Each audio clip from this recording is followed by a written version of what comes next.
ہر وہ چیز جس کی چمک تو دیکھ رہا ہے ختم ہونے والی ہے، صرف اللہ ہی باقی رہے گا۔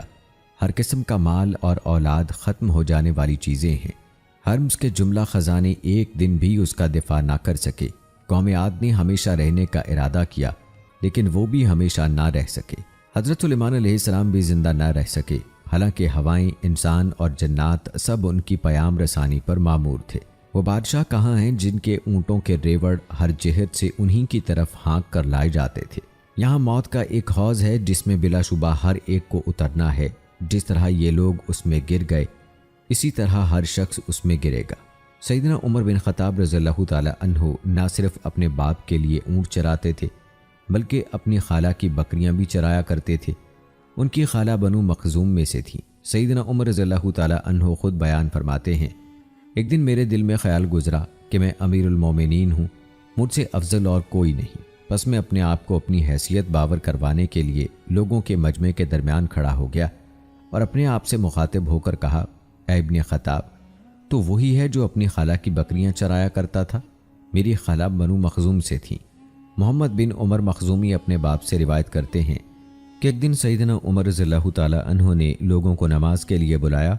لوگ اکٹھے ہو گئے اور انہوں نے تکبیر کہی تو سیدنا عمر رضی اللہ تعالی عنہ ممبر پر چڑھ گئے، اللہ کی حمد و ثنا بیان کی اور نبی کریم صلی اللہ علیہ وآلہ وسلم پر درود و سلام پڑھا۔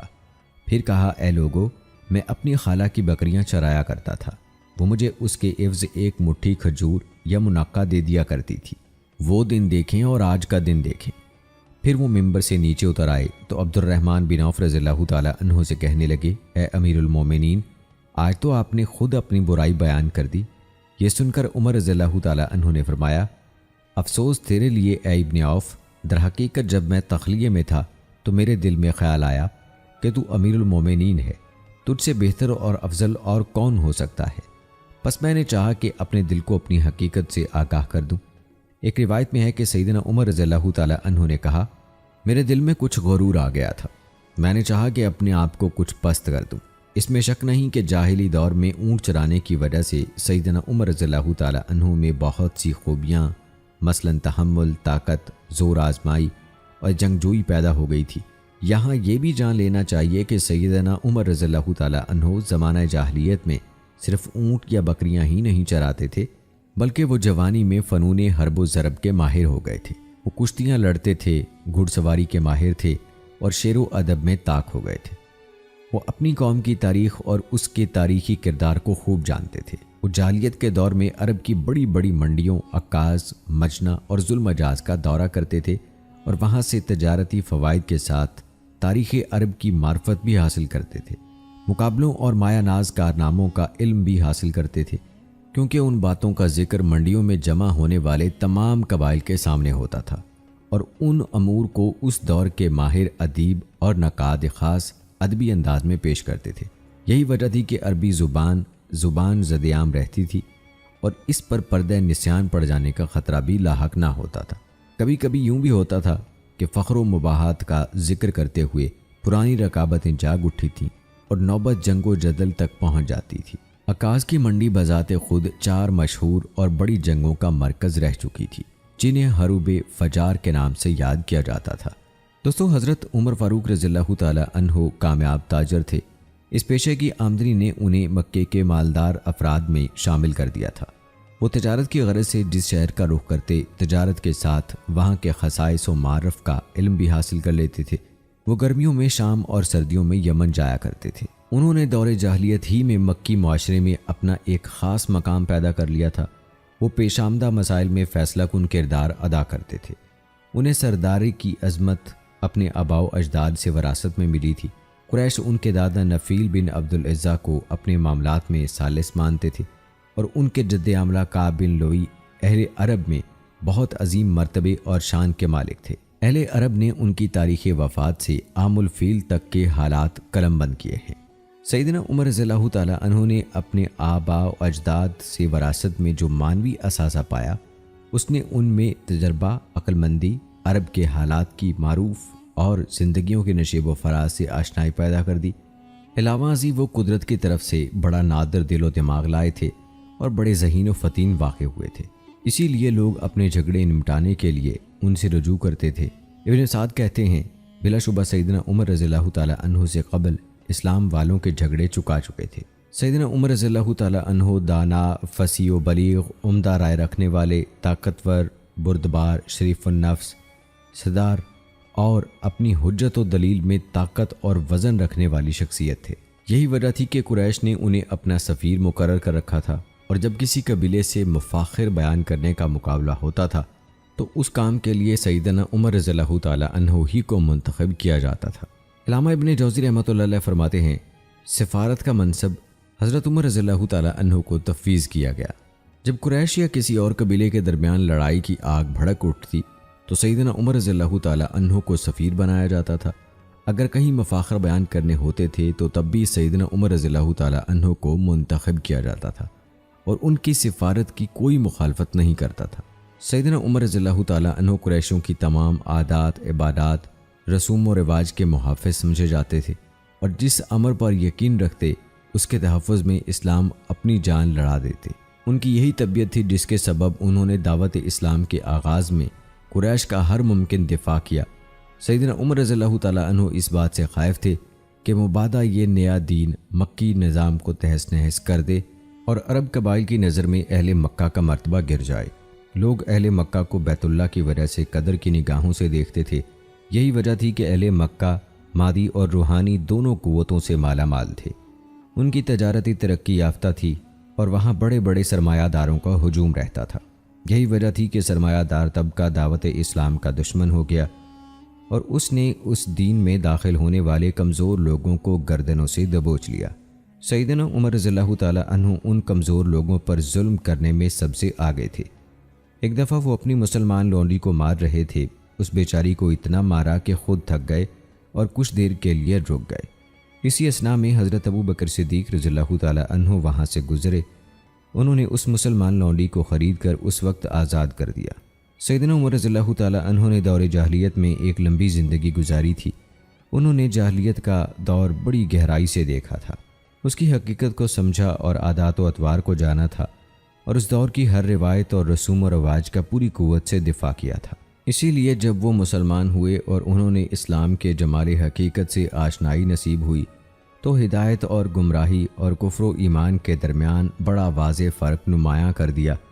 اسی طرح حق و باطل کو جدا جدا کر کے رکھ دیا۔ انہی کا ایک مشہور قول ہے، بلا شبہ اس وقت اسلام کے کڑے ایک ایک کر کے توڑ دیے جائیں گے جب اسلام میں ایسے لوگ پیدا ہو جائیں گے جو جاہلیت کو نہ جانتے ہوں۔ دوستو، یہ تھا تذکرہ حضرت عمر رضی اللہ تعالیٰ عنہ کے قبول اسلام سے پہلے کا۔ آئیے اب تذکرہ کرتے ہیں ان کے قبول اسلام اور ان کی ہجرت کے حوالے سے۔ سیدنا عمر رضی اللہ تعالیٰ عنہ کے دل میں سب سے پہلے ایمان کی کرن اس وقت پھوٹی جب ہجرت حبشہ کا موقع آیا۔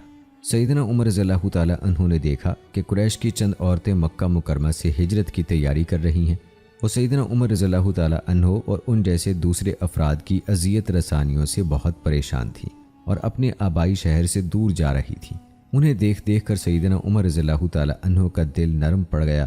انہیں ان عورتوں پر رحم آیا، انہیں ان کے ضمیر نے ملامت کی اور ان عورتوں سے ایسی ہمدردانہ باتیں کیں کہ یہ خواتین سیدنا عمر رضی اللہ تعالیٰ عنہ سے ایسے سلوک کی ہرگز امید نہیں رکھتی تھیں۔ عبداللہ بنت حنتمہ فرماتی ہیں کہ جب ہم نے ہجرت حبشہ کا ارادہ کیا تو سیدنا عمر رضی اللہ تعالیٰ عنہ میرے پاس آئے۔ ہم عمر رضی اللہ تعالیٰ عنہ کی طرف سے بڑی تنگی، تکلیف اور ظلم برداشت کر چکی تھیں۔ عمر رضی اللہ تعالیٰ عنہ نے مجھ سے کہا، کیا کوچ کرنے کا ارادہ ہے اے عبداللہ؟ میں نے کہا ہاں، اللہ کی قسم ہم اللہ کی زمین میں نکل جائیں گے یہاں تک کہ اللہ ہمارے لیے کشادگی کا سامان فراہم فرما دے۔ تم نے ہمیں تکلیف دی ہے، ہم پر ظلم کے پہاڑ توڑے ہیں۔ میری بات سن کر عمر رضی اللہ تعالیٰ عنہ نے دعائیہ کلمات کہے کہ اللہ تمہارا نگہبان ہو۔ میں نے عمر رضی اللہ تعالیٰ عنہ کو اس دن ایسی رقت آمیز حالت میں دیکھا کہ اس سے پہلے کبھی نہ دیکھا۔ عامر بن ربیعہ کسی ضروری کام کے لیے کہیں گئے ہوئے تھے۔ جب وہ واپس آئے تو میں نے سارا قصہ کہہ سنایا۔ عامر نے کہا، شاید تیرا خیال ہے کہ عمر مسلمان ہو جائے گا؟ میں نے کہا ہاں، میرا یہی خیال ہے۔ اس نے کہا، یہ اس وقت تک مسلمان نہیں ہوگا جب تک خطاب کا گدھا مسلمان نہ بن جائے۔ اس واقعے سے عمر رضی اللہ تعالیٰ عنہ کے دل پر بڑا گہرا اثر پڑا۔ وہ یہ سوچنے پر مجبور ہو گئے کہ میرا سینہ بلا وجہ ہی تنگ اور بند ہو چکا ہے۔ آخر وہ کون سی سختی، اذیت اور آزمائش ہے جسے ان لوگوں نے چپ چاپ برداشت نہ کیا ہو، لیکن پھر بھی یہ لوگ اپنے نئے دین پر ڈٹے ہوئے ہیں۔ آخر یہ کیسے زبردست خرق عادت قوت ہیں۔ سیدنا عمر رضی اللہ تعالیٰ عنہ یہ باتیں سوچتے سوچتے غمگین ہو گئے اور ان کے دل میں بے قراری کی لہر دوڑ گئی۔ عمر رضی اللہ تعالیٰ عنہ اس واقعے کے کچھ دن بعد ہی مسلمان ہو گئے۔ ان کے اسلام لانے میں بنیادی طور پر نبی کریم صلی اللہ علیہ وآلہ وسلم کی دعا کا اثر تھا۔ نبی کریم صلی اللہ علیہ وآلہ وسلم نے دعا فرمائی تھی، اے اللہ، ابو جہل بن ہشام یا عمر بن خطاب میں سے جو تجھے محبوب ہے اسے اسلام کی توفیق دے کر اسلام کو قوت عطا فرما۔ سیدنا عمر بن خطاب رضی اللہ تعالیٰ عنہ اللہ کو محبوب تھے۔ اللہ تعالیٰ نے ان کے لیے قبول اسلام کے اسباب فراہم فرما دیے۔ حضرت عبداللہ بن عمر رضی اللہ تعالیٰ عنہ فرماتے ہیں، سیدنا عمر رضی اللہ تعالیٰ عنہ کی زبان سے جب بھی یہ جملہ نکلتا کہ میرا گمان اس طرح ہے تو وہ گمان سچ ثابت ہو جاتا۔ ایک دفعہ عمر رضی اللہ تعالیٰ عنہ تشریف فرما تھے کہ ایک خوبصورت شکل و شباہت کا آدمی قریب سے گزرا۔ عمر رضی اللہ تعالیٰ عنہ نے اسے دیکھ کر فرمایا، میرا گمان ہے کہ یہ شخص دور جاہلیت میں کاہن تھا، اسے میرے پاس لاؤ۔ اسے عمر رضی اللہ تعالیٰ عنہ کے پاس لایا گیا تو آپ نے اس سے تصدیق چاہی۔ وہ کہنے لگا، آج میرا ایک ایسے مسلمان سے سامنا ہوا ہے کہ پہلے کبھی نہیں ہوا تھا۔ عمر رضی اللہ تعالیٰ عنہ کہنے لگے، تجھے ضرور بتانا ہوگا کہ ماضی میں تو کون تھا۔ اس نے اعتراف کیا کہ میں کاہن تھا۔ عمر رضی اللہ تعالیٰ عنہ نے اس سے سوال کیا کہ ہمیں کوئی ایسی عجیب اور انوکھی بات بتاؤ جس کی خبر تمہیں تمہارے جن نے دی ہو۔ تو وہ کہنے لگا، میں ایک دن بازار میں جا رہا تھا کہ میرا موکل جن گھبرایا ہوا میرے پاس آیا۔ اس نے کہا، کیا آپ کو خبر ہے کہ جنات ایک انقلاب آنے کے بعد کس درجے ڈرے ہوئے ہیں اور کتنے نا امید ہو گئے ہیں اور وہ اپنا رخت سفر باندھ چکے ہیں؟ سیدنا عمر رضی اللہ تعالیٰ عنہ نے فرمایا، یہ سچ کہتا ہے۔ ایک دفعہ میں ان کے معبودوں کے پاس سویا ہوا تھا، اچانک ایک آدمی آیا، اس نے بچڑا ذبح کیا، پھر ایک چیخنے والا چلایا۔ اس سے بلند چیخ میں نے پہلے کبھی نہیں سنی تھی۔ وہ کہنے لگا، ہائے کھلی دشمنی! ایک صائب الرائے اور فصیح آدمی آ گیا جو لا الہ الا اللہ کہتا ہے۔ میں وہاں سے چل دیا۔ پھر تھوڑے عرصے بعد ہم نے سنا کہ ایک نبی کا ظہور ہوا ہے۔ دوستو، سیدنا عمر رضی اللہ تعالیٰ عنہ کے اسلام لانے کے بارے میں بہت سی روایات وارد ہیں، لیکن سند کے اعتبار سے اکثر روایات میں کلام ہے اور وہ صحت کے درجے تک نہیں پہنچتی۔ سیرت کی کتابوں اور تاریخ سے لی جانے والی روایات کو سامنے رکھتے ہوئے ہم سیدنا عمر رضی اللہ تعالیٰ عنہ کے اسلام لانے اور پھر اسلام کا اعلان کرنے کے بارے میں آپ کو روایات بتاتے ہیں۔ سب سے پہلے بات کرتے ہیں سیدنا عمر بن خطاب رضی اللہ تعالیٰ عنہ کے اس واقعے کا کہ جب انہوں نے رسول اللہ صلی اللہ علیہ وآلہ وسلم کے قتل کا ارادہ کیا تھا۔ یہ ان کے اسلام قبول کرنے سے پہلے کا واقعہ ہے۔ ایک دفعہ قریش ایک مجلس میں جمع ہوئے، انہوں نے نبی کریم صلی اللہ علیہ وآلہ وسلم کے بارے میں غور و فکر کیا اور کہنے لگے، کون ہے جو محمد کو قتل کرنے کی ذمہ داری لے؟ سیدنا عمر رضی اللہ تعالیٰ عنہ نے کہا، میں یہ ذمہ داری قبول کرتا ہوں۔ اس پر سب متفق ہو گئے۔ سیدنا عمر رضی اللہ تعالیٰ عنہ سخت گرمی میں دوپہر کو تلوار سونت کر گھر سے نکل پڑے اور نبی کریم صلی اللہ علیہ وآلہ وسلم اور ان کے جانثاروں کا رخ کیا، جن میں ابو بکر رضی اللہ تعالیٰ عنہ، علی رضی اللہ تعالیٰ عنہ اور حمزہ رضی اللہ تعالیٰ عنہ جیسے جلیل القدر حضرات شامل تھے۔ یہ وہ لوگ تھے جو حبشہ کی طرف ہجرت نہ کر سکے۔ سیدنا عمر رضی اللہ تعالیٰ عنہ کو کسی نے خبر دی کہ یہ سب صفا کے نشیب میں واقع دار ارقم میں جمع ہیں۔ راستے میں عمر رضی اللہ تعالیٰ عنہ کی ملاقات نعیم بن عبداللہ سے ہوئی۔ اس نے پوچھا، عمر کہاں جا رہے ہو؟ عمر رضی اللہ تعالیٰ عنہ نے کہا، میں اس بے دین کو قتل کرنے جا رہا ہوں جس نے قریش میں تفرقہ ڈالنے کی کوشش کی ہے، ان کی عقلوں کو ناقص گردانا ہے، ان کے دین میں عیب نکالے ہیں اور ان کے معبودوں کو گالی دی ہے۔ یہ سن کر نعیم نے کہا، آپ بہت غلط راستے پر چل رہے ہیں، آپ نے جان کو دھوکے میں ڈالا ہے۔ غور کریں، آپ تمام بنو عدی کو ہلاکت میں ڈال رہے ہیں۔ کیا آپ کو علم نہیں کہ بنو عبد مناف آپ کو زندہ نہیں چھوڑیں گے؟ اسی بحث و مباحثے میں دونوں کی آوازیں بلند ہونے لگیں۔ عمر رضی اللہ تعالیٰ عنہ کہنے لگے، مجھے محسوس ہو رہا ہے کہ تو بھی بے دین ہو گیا ہے۔ اگر مجھے یقین ہو جائے کہ تو بے دین ہو گیا ہے تو میں پہلے تیری گردن اتار دوں۔ جب نعیم بن عبداللہ نے دیکھا کہ سیدنا عمر اپنے ارادے سے باز آنے والے نہیں تو انہوں نے کہا، اے عمر، میں آپ کو یہ خبر دیتا ہوں کہ آپ کے بہنوئی اور ان کے تمام اہل خانہ مسلمان ہو چکے ہیں اور آپ بدستور اپنی گمراہی پر اڑے ہوئے ہیں۔ یہ بات سن کر سیدنا عمر رضی اللہ تعالیٰ عنہ نے فوراً کہا مجھے ان کے نام بتاؤ۔ نعیم نے کہا وہ آپ کے چچا زاد اور آپ کی بہن ہیں۔ جب سیدنا عمر رضی اللہ تعالیٰ عنہ نے یہ سنا کہ ان کی بہن اور بہنوئی بھی مسلمان ہو گئے ہیں تو وہ آگ بگولا ہو گئے اور فوراً ان کے دروازے پر پہنچے۔ دستک دی، اندر سے پوچھا گیا کون ہے؟ عمر رضی اللہ تعالیٰ عنہ نے جواب دیا خطاب کا بیٹا۔ اس وقت گھر کے اندر موجود افراد قرآن کی تلاوت میں مصروف تھے۔ انہوں نے جو سیدنا عمر رضی اللہ تعالیٰ عنہ کی آواز سنی تو جلدی سے چپ گئے اور وہ صفحہ اسی طرح پڑا رہ گیا جس پر قرآنی آیات لکھی ہوئی تھی۔ سیدنا عمر رضی اللہ تعالیٰ عنہ نے گھر میں قدم رکھا۔ بہن نے عمر رضی اللہ تعالیٰ عنہ کے تیور دیکھے تو جلدی سے اسے چھپا لیا۔ سیدنا عمر رضی اللہ تعالیٰ عنہ نے پوچھا یہ بھن بھناہٹ کیسی تھی جو میں نے ابھی سنی ہے؟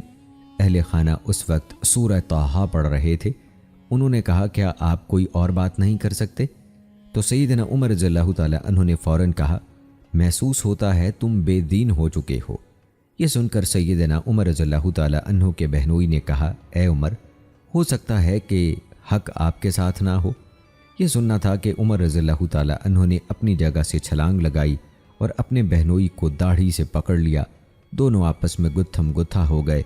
عمر رضی اللہ تعالیٰ عنہ طاقتور تھے۔ انہوں نے اپنے بہنوئی سعید رضی اللہ تعالیٰ عنہ کو پکڑ کر زمین پر دے مارا، پاؤں سے روندا اور سینے پر چڑھ کر بیٹھ گئے۔ اسی اثناء میں سیدنا عمر رضی اللہ تعالیٰ عنہ کی بہن آ گئیں تاکہ اپنے خاوند کو بچا سکیں۔ سیدنا عمر رضی اللہ تعالیٰ عنہ نے انہیں یکبارگی دور دھکیل دیا، وہ گر پڑیں اور زخمی ہو گئیں۔ پھر بہن نے غصے کی حالت میں کہا اے اللہ کے دشمن، کیا تو ہمیں اس لیے مارتا ہے کہ ہم ایک اللہ کو معبود مانتے ہیں؟ سیدنا عمر رضی اللہ تعالیٰ عنہ نے کہا ہاں۔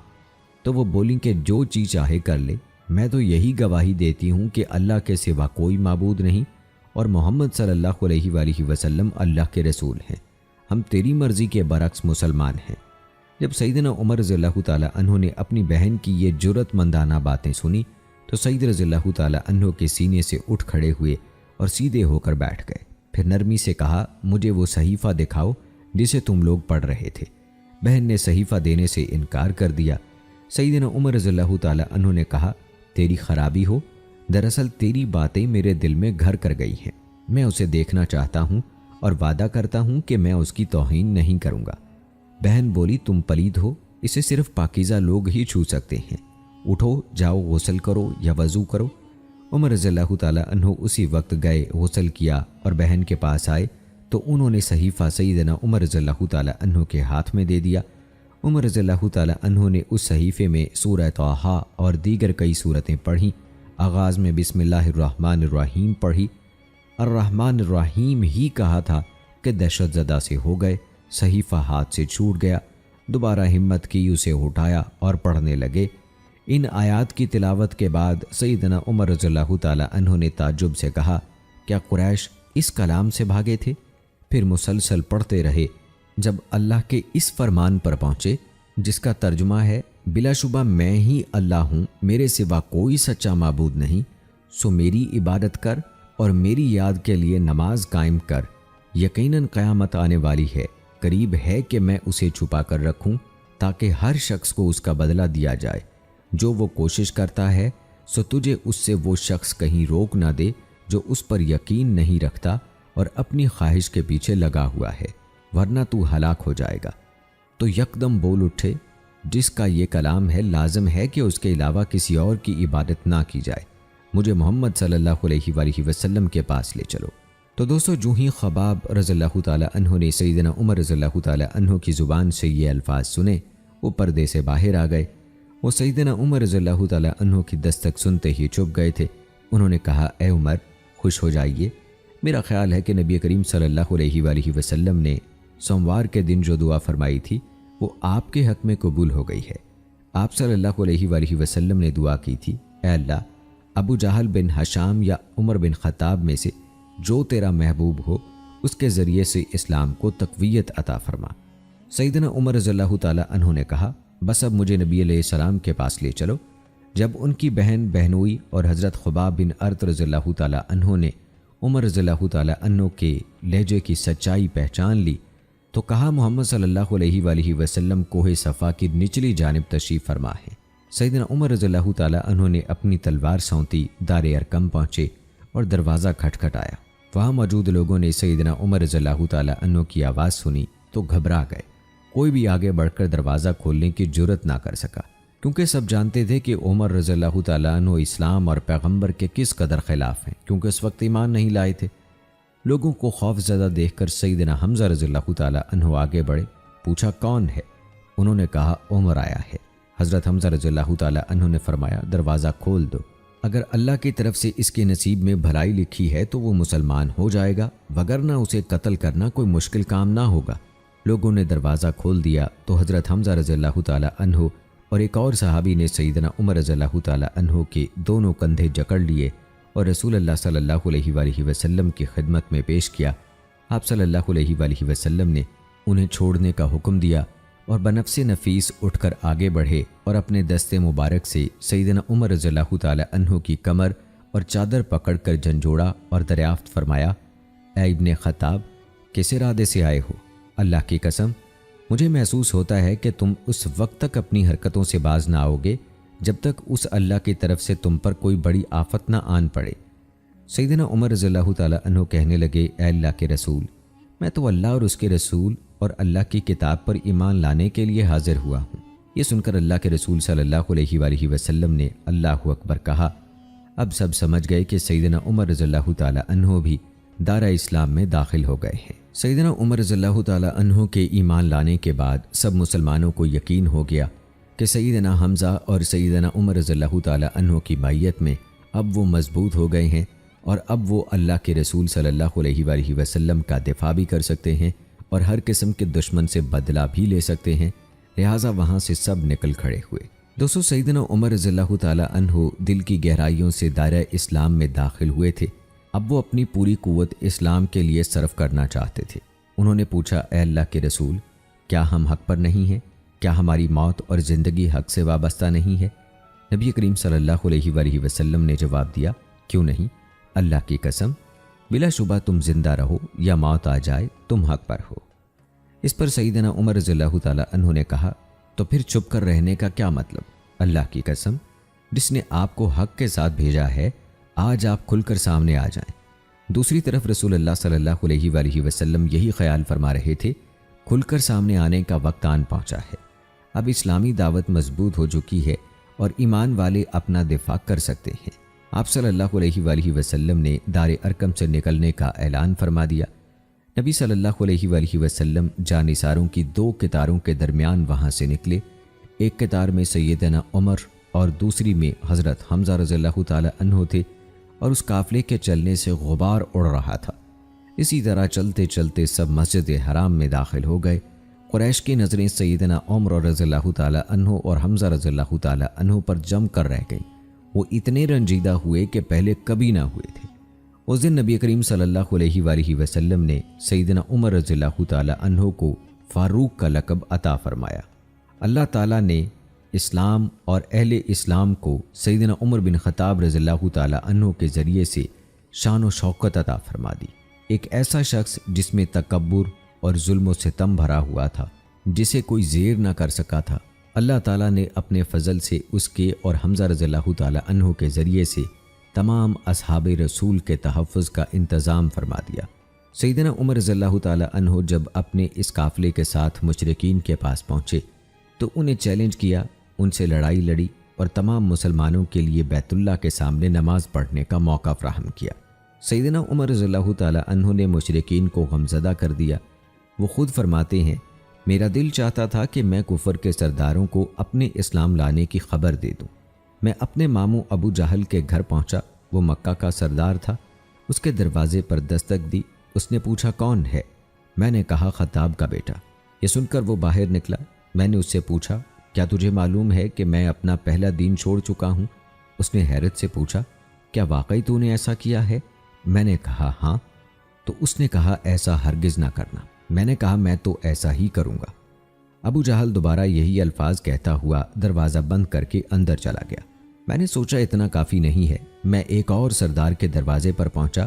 دروازہ کھٹکھٹایا، اندر سے پوچھا گیا کون ہے؟ میں نے کہا خطاب کا بیٹا۔ وہ باہر آیا تو میں نے کہا کیا تجھے خبر ہے کہ میں اپنا پہلا دین چھوڑ چکا ہوں؟ اس نے کہا کیا واقعی تو نے ایسا کیا ہے؟ میں نے کہا ہاں۔ اس نے کہا ایسا مت کرنا۔ پھر وہ بھی واپس گھر میں گھس گیا اور دروازہ بند کر لیا۔ اس کے بعد بھی مجھے تسلی نہ ہوئی۔ ایک آدمی نے مشورہ دیا کہ اگر آپ اپنے اسلام کے بارے میں سب کو خبر دینا چاہتے ہیں تو اس کی ترکیب یہ ہے کہ جب لوگ حتیم میں مجلس لگا کر بیٹھیں گے تو وہاں ایک آدمی جمیل بن معمر جمحی بھی ہوگا۔ آپ اس کے پاس بیٹھ کر کہہ دیں کیا تجھے علم ہے کہ میں نے اپنا پہلا دین چھوڑ دیا ہے؟ میں نے ایسا ہی کیا۔ اس نے سنتے ہی با آواز بلند سب کو خبردار کیا کہ سنو، خطاب کا بیٹا بے دین ہو گیا ہے۔ یہ سننا تھا کہ وہ سب مجھ پر ٹوٹ پڑے، وہ مجھے اور میں انہیں مارنے لگا۔ ایک اور روایت میں ہے کہ عبداللہ بن عمر رضی اللہ تعالی عنہ بیان فرماتے ہیں جب سیدنا عمر رضی اللہ تعالی عنہ مسلمان ہوئے تو قریش کو خبر نہ ہوئی۔ سیدنا عمر رضی اللہ تعالی عنہ نے پوچھا مکہ میں سب سے زیادہ خبر پھیلانے والا کون ہے؟ انہوں نے بتایا کہ وہ جمیل بن معمر جمحی ہے۔ سیدنا عمر رضی اللہ تعالی عنہ فوراً اس کی طرف چل دیے۔ میں ان کے پیچھے پیچھے تھا۔ میں سمجھ بوجھ کی عمر میں تھا، جو کچھ وہ کر رہے تھے میں دیکھ رہا تھا۔ سیدنا عمر رضی اللہ تعالی عنہ جمیل کے پاس پہنچے اور کہا اے جمیل، میں مسلمان ہو گیا ہوں، اللہ کی قسم۔ یہ سننا تھا کہ اس نے سیدنا عمر رضی اللہ تعالی عنہ سے کوئی بات ہی نہ کی۔ وہ فوراً اپنی چادر گھسیٹتا ہوا کھڑا ہوا۔ سیدنا عمر رضی اللہ تعالی عنہ اس کے پیچھے اور میں عمر رضی اللہ تعالی عنہ کے پیچھے تھا۔ وہ مسجد حرام کے دروازے پر پہنچا اور چلا چلا کر کہنے لگا اے قریشیو، خبردار ہو جاؤ، خطاب کا بیٹا بے دین ہو گیا ہے۔ لوگ کعبہ کے گرد اپنی مجلسوں میں بیٹھتے تھے۔ سیدنا عمر رضی اللہ تعالی عنہ نے جب اس کی بات سنی تو بولے یہ جھوٹ بولتا ہے، میں بے دین نہیں ہوا بلکہ مسلمان ہوا ہوں، اور میں گواہی دیتا ہوں کہ اللہ کے علاوہ کوئی معبود نہیں اور محمد صلی اللہ علیہ وآلہ وسلم اللہ کے رسول ہیں۔ یہ سن کر وہ سب فوراً سیدنا عمر رضی اللہ تعالی عنہ کی طرف بڑھے۔ سیدنا عمر رضی اللہ تعالی عنہ نے عتبہ بن ربیعہ کو پکڑ کر زمین پر دے مارا۔ اس کے سینے پر چڑھ کر بیٹھ گئے اور اسے مارنے لگے۔ انہوں نے اپنی انگلیاں اس کی آنکھوں میں گھسا دیں۔ عتبہ درد کے مارے چلانے لگا، لوگ پیچھے ہٹ گئے۔ سیدنا عمر رضی اللہ تعالی عنہ کھڑے ہو گئے۔ جو بھی آگے بڑھنے کی جرت کرتا تو کوئی نہ کوئی سردار اسے منع کر دیتا۔ آہستہ آہستہ سب ڈر کے مارے پیچھے ہٹ گئے۔ سیدنا عمر رضی اللہ تعالی عنہ نے ان تمام مجالس میں جن میں وہ زمانہ کفر میں بیٹھا کرتے تھے اپنے قبول اسلام کا اعلان کیا۔ ایک روایت میں ہے کہ سیدنا عمر رضی اللہ تعالی عنہ لوگوں سے مسلسل لڑتے رہے یہاں تک کہ سورج سر پر پہنچ گیا۔ پھر سیدنا عمر رضی اللہ تعالی عنہ کچھ نرم پڑ گئے اور بیٹھ گئے۔ لوگ ان کے پاس کھڑے تھے۔ انہوں نے کہا جو تمہارے جی میں آئے کرو، بس اللہ کی قسم اگر ہم 300 آدمی ہوتے یا تو تم ہمارے لیے میدان چھوڑ دیتے یا ہم تمہارے لیے چھوڑ دیتے۔ اسی دوران میں ایک آدمی ریشمی حلہ اور کڑھائی والی قمیض پہنے ہوئے وہاں آیا اور پوچھنے لگا کیا معاملہ ہے؟ لوگوں نے کہا ابن خطاب بے دین ہو گیا ہے۔ تو اس نے کہا پھر کیا ہوا؟ ایک آدمی اپنے لیے اپنی مرضی سے کوئی دین پسند کر لیا ہے تو تمہیں کیا تمہیں یہ خیال نہ آیا کہ تم سے بنی عدی اپنے آدمی کا انتقام لیں گے؟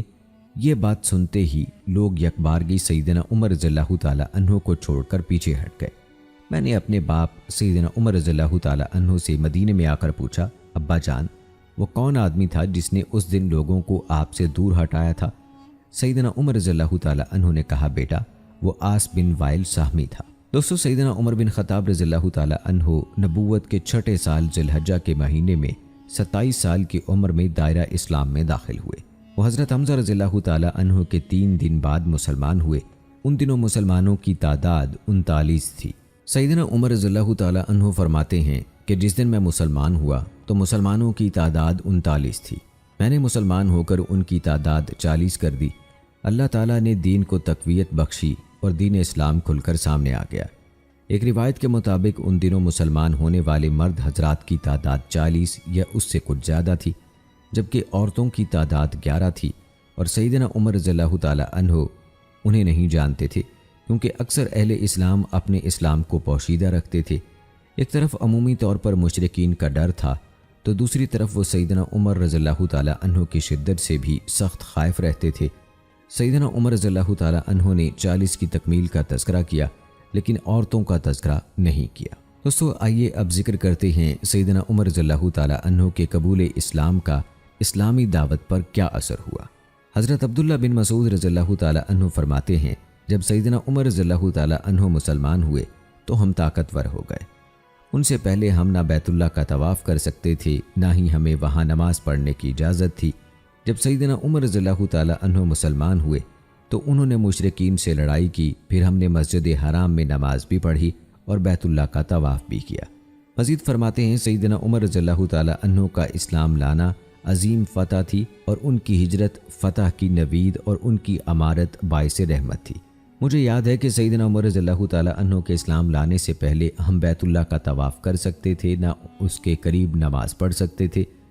جب عمر رضی اللہ تعالیٰ عنہ مسلمان ہو گئے تو ہم نے مشرکین سے لڑائی کی، یہاں تک کہ انہوں نے ہمارا راستہ چھوڑ دیا اور ہم نے حرم میں نماز ادا کی۔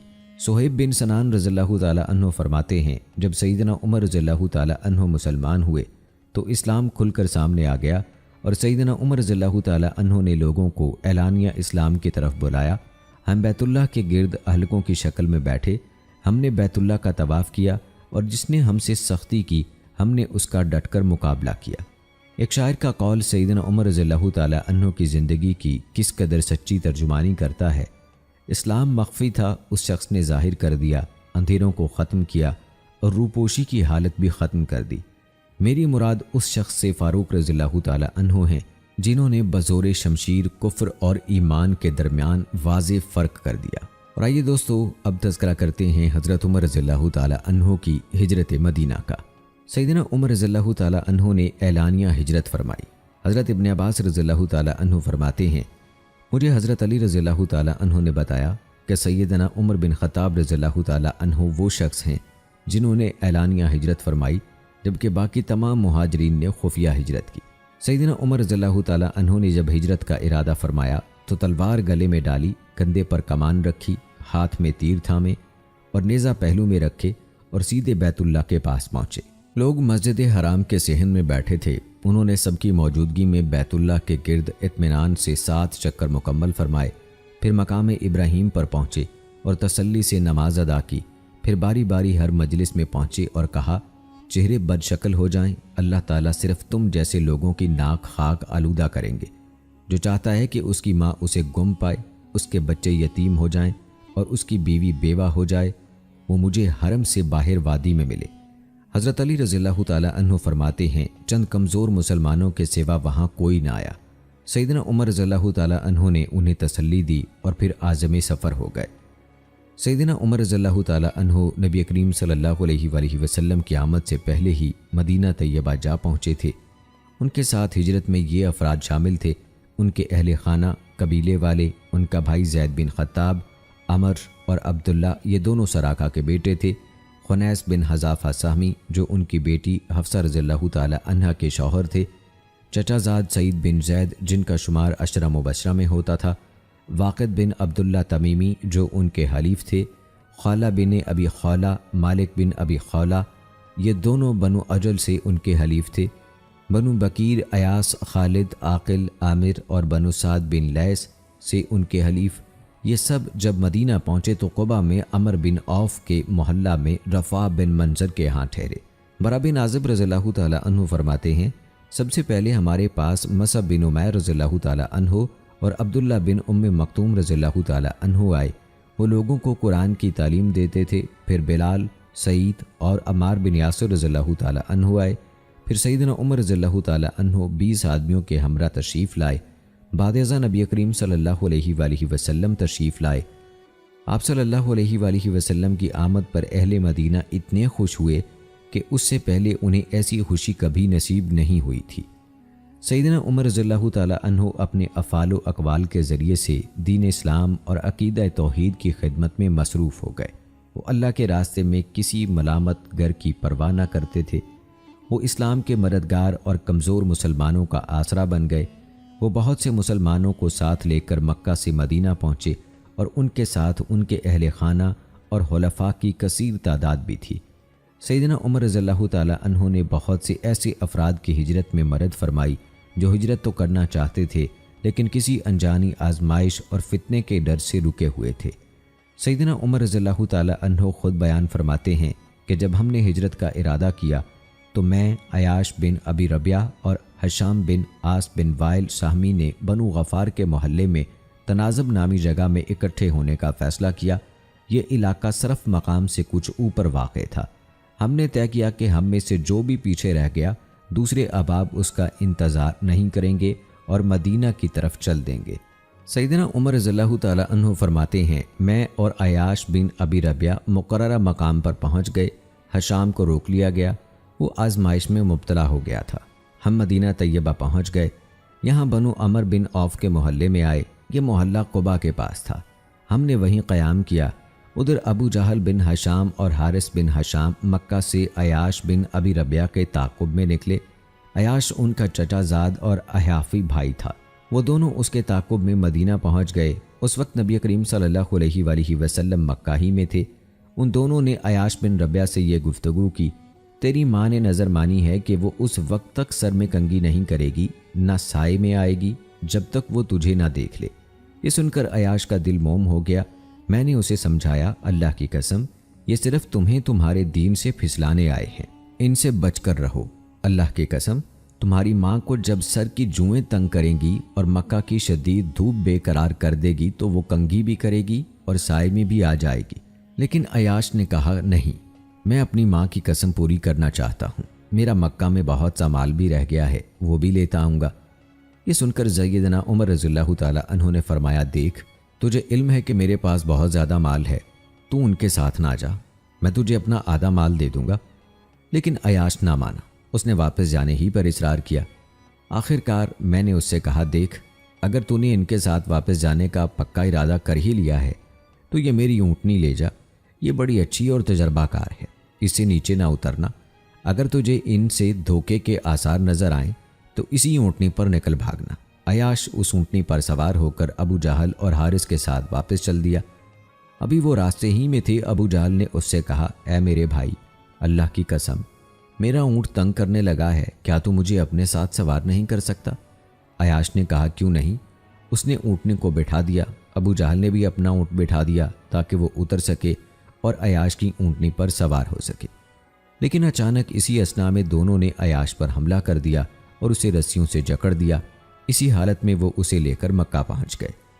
سیدنا عمر رضی اللہ تعالیٰ عنہ فرماتے ہیں، ہم کہا کرتے تھے کہ اللہ تعالیٰ ایسے افراد سے نہ کوئی عوض قبول فرمائیں گے اور نہ ان کی توبہ قبول ہوگی جنہوں نے اپنے اللہ کو پہچان لیا، پھر واپس کفر کی سرزمین پر چلے گئے اور مصائب میں گرفتار ہو گئے۔ حتیٰ کہ خود واپس جانے والے بھی یہی کہا کرتے تھے۔ جب نبی کریم صلی اللہ علیہ وآلہ وسلم مدینہ منورہ تشریف لے آئے تو اللہ تعالیٰ نے اس ضمن میں آیات نازل فرمائیں، جس کا ترجمہ ہے، کہہ دیجئے اے میرے بندو جنہوں نے اپنی جانوں پر زیادتی کی، اللہ کی رحمت سے نا امید نہ ہو جاؤ، بے شک اللہ سب کے سب گناہ بخش دیتا ہے، بے شک وہی تو بے حد بخشنے والا نہایت رحم والا ہے، اور اپنے رب کی طرف پلٹ آؤ اور اس کے مطیع ہو جاؤ، اس سے پہلے کہ تم پر عذاب آ جائے پھر تمہاری مدد نہیں کی جائے گی، اور اس سب سے اچھی بات کی پیروی کرو جو تمہارے رب کی جانب سے تمہاری طرف نازل کی گئی ہے، اس سے پہلے کہ تم پر اچانک عذاب آ جائے اور تمہیں شعور بھی نہ ہو۔ سیدنا عمر رضی اللہ تعالیٰ عنہ فرماتے ہیں کہ میں نے یہ آیات اپنے ہاتھ سے ایک کاغذ پر لکھیں اور اسے حشام بن عاص کی طرف ارسال کر دیا۔ حشام کہتے ہیں، جب میرے پاس وہ کاغذ پہنچا تو میں ذی طوا میں تھا، میں ان آیات کو پڑھ رہا تھا اور ان پر غور کرنے کی کوشش کر رہا تھا کہ یہ کون لوگ ہو سکتے ہیں۔ میں نے اللہ تعالیٰ سے دعا کی، اے اللہ مجھے ان آیات کا مطلب اور مصداق سمجھا دے۔ اللہ تعالیٰ نے میرے دل میں یہ بات ڈال دی کہ یہ آیات تو ہمارے ہی بارے میں نازل ہوئی ہیں اور یہ وہی باتیں ہیں جو ہم اپنے بارے میں کہتے تھے اور دیگر لوگ بھی کہا کرتے تھے۔ حشام کہتے ہیں، میں فوراً اپنے اونٹ کے پاس پہنچا، اس پر سوار ہوا اور سوئے مدینہ چل پڑا اور نبی کریم صلی اللہ علیہ وآلہ وسلم کی خدمت میں جا پہنچا۔ دوستو، یہ واقعہ ہجرت سیدنا عمر رضی اللہ تعالیٰ عنہ کی ذہانت کا آئینہ دار ہے۔ انہوں نے اپنے دونوں ساتھیوں عیاش بن ابی ربیعہ اور حشام بن عاص بن وائل سہمی کے ساتھ مل کر کتنا کامیاب پروگرام بنایا۔ یہ تینوں فرد جدا جدا قبیلے سے تعلق رکھتے تھے اور جس مقام پر اکٹھا ہونا طے پایا وہ مکہ سے بہت دور طریقے مدینہ پر حرم کی حدود سے باہر تھا۔ انہوں نے وقت اور جگہ کا تعین کیا اور کہا کہ اگر کوئی فرد وہاں نہ پہنچ پائے تو باقی دونوں ساتھی بلا انتظار روانہ ہو جائیں، کیونکہ نہ آنے والا ساتھی ضرور روک لیا گیا ہوگا۔ حسب توقع حشام کو روک لیا گیا تھا۔